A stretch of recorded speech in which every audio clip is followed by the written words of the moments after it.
16th of November, a fortnight ago, Dennis Kimani, a middle-aged man, was brutally murdered. Dennis, who was deaf and dumb, met his death while in a matatu headed to Kahawa West from the Nairobi CBD when it was hijacked by robbers. Now, he found himself on the wrong side of the unfolding drama as he could not hear the orders that were being barked at them by the robbers, who then killed him in what was they interpreted as quote-unquote lack of cooperation.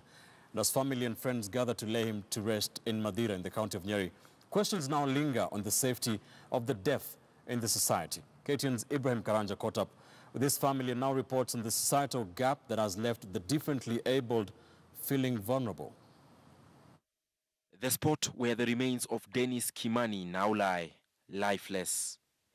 It is almost 2 weeks after he met his death in the hands of heartless robbers who had hijacked a matatu Christ and Sunbird while he was heading home from his usual business of selling sweets along Nairobi's Moi Avenue.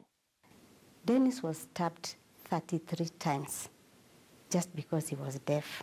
He was not making any loud sounds because he is a person who became deaf at birth, so he didn't have any speech. On that fateful day, it is reported that about 9 robbers boarded the matatu disguised as passengers, only to wreak havoc along the way.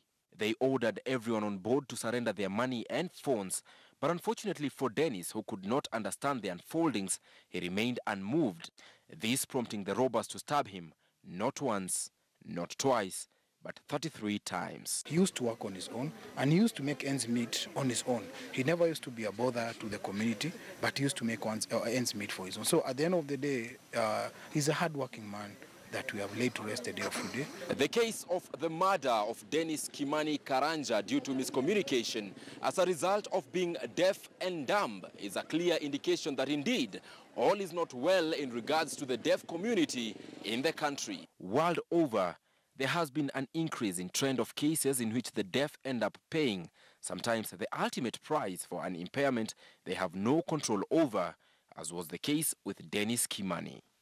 The 2009 census puts the number of people living with disability at 1.3 million, with close to 600,000 being deaf or having a speech disability. The number has since risen to 800,000 according to the Kenya National Association of the Deaf. Dennis' demise in the manner he died is a clear indicator that there is much that should be done to assure the safety and security of those with hearing and speech impairment. If the government can come in and try and see, we look at a way that the communication barrier can be minimized, maybe I think it can work out. For example, that like right now we have a new curriculum. It's teaching about new things. I think sign language can be introduced, at least to break that, just common things like greetings and pass me that, give me this. I think just to break down that communication barrier.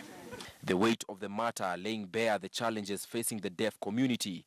This downing cruelly on mourners at the burial of Dennis Kimani, who could be seen speaking in hushed tones and in small groups. Only all of us could just make the world a better place for everybody to live in, both disability and people without disability. We should just try to make our world a better place. Then this wouldn't happen. Ibrahim Karanja, KTN News.